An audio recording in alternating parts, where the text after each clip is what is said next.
दोस्तों, स्वागत है आपका हिंदू साम्राज्य चैनल पर। एक सच्चे भारतीय होने के नाते आपकी सबसे पहली जिम्मेदारी है इस चैनल को निसंकोच सब्सक्राइब कीजिए और वीडियो को हर एक भारतीय तक पहुंचाइए। हमें गर्व है सिख धर्म पर, जिनकी गौरव गाथा विश्व भर में प्रसिद्ध है। इस वीडियो में हम बात करेंगे गुरु नानक व उनके पुत्रों की और चमकौर के युद्ध की, कि किस प्रकार उन्होंने मुगलों को नाको चने चबवा दिए थे। साथ ही हम बात करेंगे नेहरू और माउंटबेटन की पत्नी एडविना माउंटबेटन के संबंधों के बारे में। चलिए वीडियो शुरू करते हैं। एक बार के मात्र एक बात से कि आपने गुड नाइट लगा दिया है तो मच्छर भाग जाएंगे। भाग जाते हैं लेकिन फिर वापस आ जाते हैं। लेकिन एक बार साल में आपको ऐसी दवा छिड़कनी पड़ती है कि वो मर जाए, क्योंकि आप अगर नहीं छिड़केंगे तो डेंगू आप ही को होगा, उनको नहीं होगा। तो आप अपनी ताकत का मुजाहिरा करते रहिए। आपको कोई हथियार उठाने की आवश्यकता नहीं है। अभी तो सिर्फ 2 बार बटन दबा है। ये बटन अगले 500 साल तक बटना चाहिए। लिहाजा मैं अपनी बात पे घूम के फिर वहीं आता हूं, और जब भी किसी सभा में मुझे पगड़ी पहने हुए कोई बहादुर सिख नजर आ जाता है तो मैं रोक नहीं पाता हूं अपनी बात को।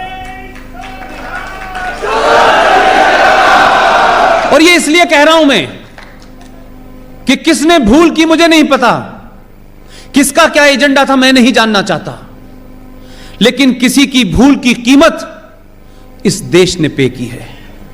लिहाजा मेरा कहना है कि भाई ऐसी भूलें मत करो जिससे सनातन संस्कृति के रक्षक कमजोर पड़ जाएं। 23 नवंबर को गुरु नानक देव जी की 550वीं जयंती है। मेरा दूसरा सवाल है कि इस दिन भारत सरकार को अगर सही मायनों में कोई मैसेज देना है, भविष्य के आने वाली जनरेशन को बताना है, उस दिन घोषणा करें। क्योंकि यह एक ऐसा पवित्र मौका है, ऐसा महान दिन है कि इस दिन आप कुछ भी घोषणा करें सरकारी, मुझे उसमें कोई इंटरेस्ट नहीं। उस दिन आप घोषणा करें, पहले तो ये पूछें, आप लोग भी पूछ सकते हैं कि ये 14 नवंबर को बाल दिवस क्यों मनाते हैं? कौन सा ऐसा अद्भुत बालक पैदा हुआ था? उस बालक ने क्या ऐसे पराक्रम किए थे? क्या वो माउंट एवरेस्ट पे चढ़ गया था? क्या वो मंगल ग्रह पे गया था? क्या हॉकी का मैच जिताया था? कि छत पे से कूद गया था? क्या किया था? उसके पराक्रम की कोई गाथा तो ऐसी हो कि जिसके सुनाने से इस देश के लोगों का सीना 56 इंच का हो जाए। कोई एक गाथा बताएं मुझे।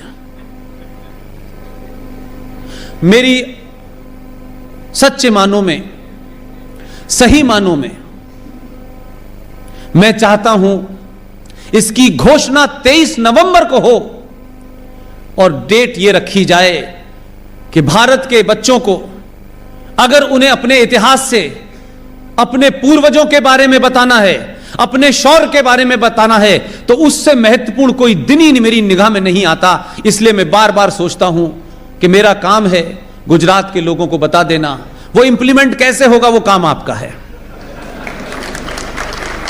13 नवंबर को जब आप 550वीं गुरु नानक देव जी की जयंती मनाएं, तो भारत में अगर बाल दिवस मनाना है तो 26 दिसंबर को मनाएं। 26 दिसंबर क्यों महत्वपूर्ण है? गुरु गोविंद सिंह के 4 पुत्र थे। 2 चमकौर के युद्ध में मारे गए,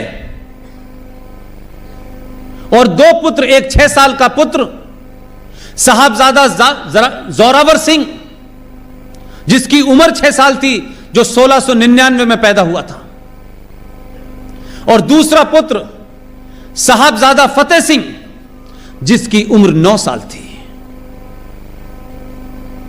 उस वक्त के मुगल बादशाह के हुक्म पर वजीर खान ने जब यह कहा, उन पुत्रों से कहा, तुम्हें इस्लाम कबूल करना पड़ेगा, इस्लाम कबूल कर लोगे तो जान बख्श दी जाएगी। उस घटना को पढ़िए, यह कोई मेरी लिखी हुई किताब नहीं है। जरा गोल्डन टेंपल भी जाइए। उन दोनों पुत्रों ने, एक 6 साल के जोरावर सिंह ने और 9 साल के फतेह सिंह ने, उस वजीर खां की आंख में आंख डाल के कहा, मैं वाहे गुरु के अलावा किसी को नहीं मानता।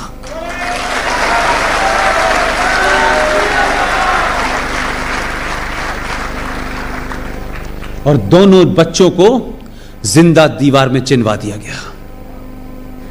दोनों बच्चों ने, जब तक उनके नाक के ऊपर तक ईंटें नहीं रखी गई, न उससे पहले न उसके बाद उनके रोने की एक आवाज नहीं आई।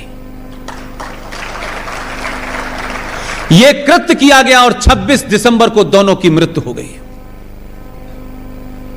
उनकी दादी माता गुर्जरी को जब यह खबर मिली, उनका देहांत हो गया।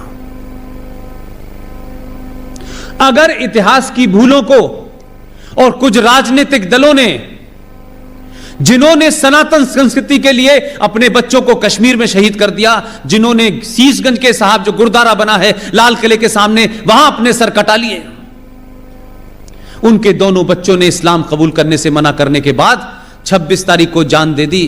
क्या यह नहीं होता कि 26 दिसंबर को अगर बहादुरी की कोई गाथा है तो बच्चों को 26 दिसंबर को बाल दिवस मनाना चाहिए।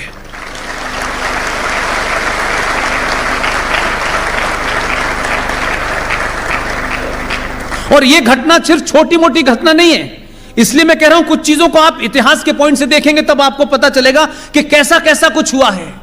भाई लक्ष्मण दास, भाई माधव दास जिनका नाम था, आप देखिए कि उस कौम ने कैसे कैसे लोग पैदा किए हैं। उन्होंने अमृत चखा और यह प्रण किया, यह कसम खाई कि गुरु गोविंद सिंह के पुत्रों को जिसने मारा है, जब तक उसका सर कलम नहीं कर देंगे, हम सिख की औलाद नहीं, हम सनातन की औलाद नहीं। उनका असली नाम लक्ष्मण दास था, लेकिन जब उन्होंने अमृत चखा तो उनका नाम बंदा बहादुर सिंह हो गया। उन्होंने मुगलों को हराया और जिस वजीर खान ने हुक्म दिया था गुरु गोविंद सिंह के दोनों पुत्रों को दीवार में जिंदा जलने का, उनका धड़ सर से अलग कर दिया। जिस देश के पास ऐसे पराक्रमी लोग हों, ऐसा इतिहास हो, वो 14 नवंबर में कौन सा बहादुर ढूंढ रहे हैं, जिनकी सारी जिंदगी खान बहादुर खां की जूते उठाने में निकल गई, जिनको ट्रांसफर ऑफ पावर से पहले ही, भारत आजाद होने से पहले ही प्रधानमंत्री बना दिया गया, जिनको 14 वोट में से एक भी वोट नहीं मिला, जिसको मिला उसने कहा अगर गांधी जी ये कहते हैं कि नेहरू की हार मेरी हार है, उन्होंने 1 मिनट नहीं लगाया, उन्होंने छोड़ दी कुर्सी। उस रहमो करम पे कुर्सी के पे आप बैठे। और कमाल की बात देखिए, ये बात कल भी मैंने कहा जामनगर में, क्योंकि हमारे लोग ना इतिहास पढ़ते हैं और दूसरों का लिखा इतिहास भी नहीं पढ़ते हैं। भारत की पार्लियामेंट में एक जिक्र आता है,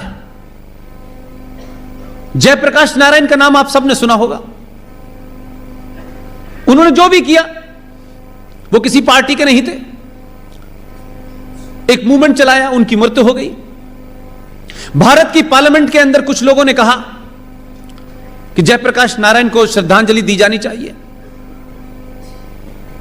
यकायक कुछ लोगों को आत्मा जाग गई उनकी, वो खड़े हो गए कि जयप्रकाश नारायण तो भारत के पार्लियामेंट के हिस्से नहीं थे, एमपी नहीं थे, उनको हम कैसे दे सकते हैं। बड़ा टेक्निकल बात कही उन्होंने।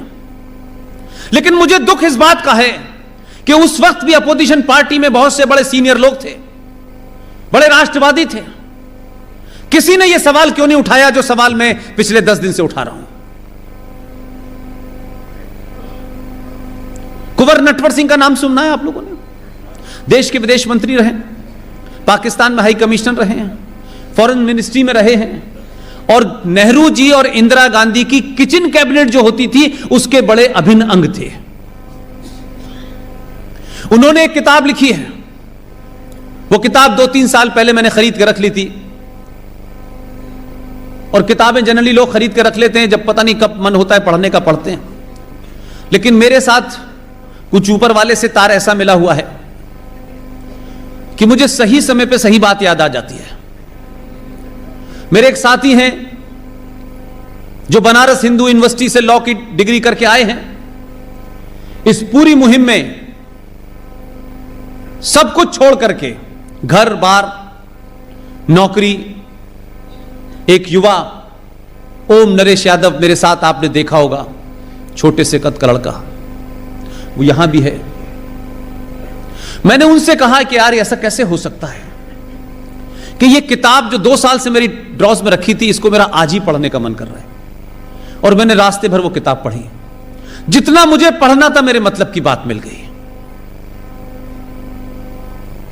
आप सबको पता होगा, इतिहास में लिखा है, और अगर राष्ट्रवादियों को यह कहने में चिंता होती है कि जब वो ये बात कहेंगे तो थोड़ा सा बहुत ठीक बात नहीं है, उनके लिए मैं आसान कर देता हूं। नटवर सिंह की किताब है, उस किताब का नाम है one life is not enough. ये तो बात उन्होंने सच कही कि सच बोलने के लिए एक जीवन काफी नहीं है, लेकिन उन्होंने इसी जीवन में कुछ सच बोल दिया है। उनकी किताब पेज नंबर 42 पे एक घटना लिखी हुई है। उसे पढ़ने के बाद मैं घंटों यह सोचता रहा कि क्या हमारे देश में सच में लोग इतने बेगाने हैं। उसके पेज नंबर 42 पर क्या लिखा हुआ है, इसलिए कोई शब्द मेरा नहीं है, आप हंस सकते हैं। लॉर्ड माउंटबेटन का नाम सुना ही होगा आपने।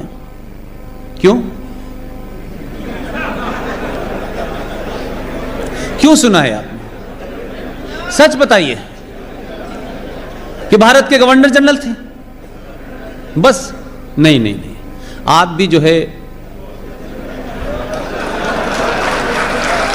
लॉर्ड माउंटबेटन की पत्नी का नाम था एडविना माउंटबेटन।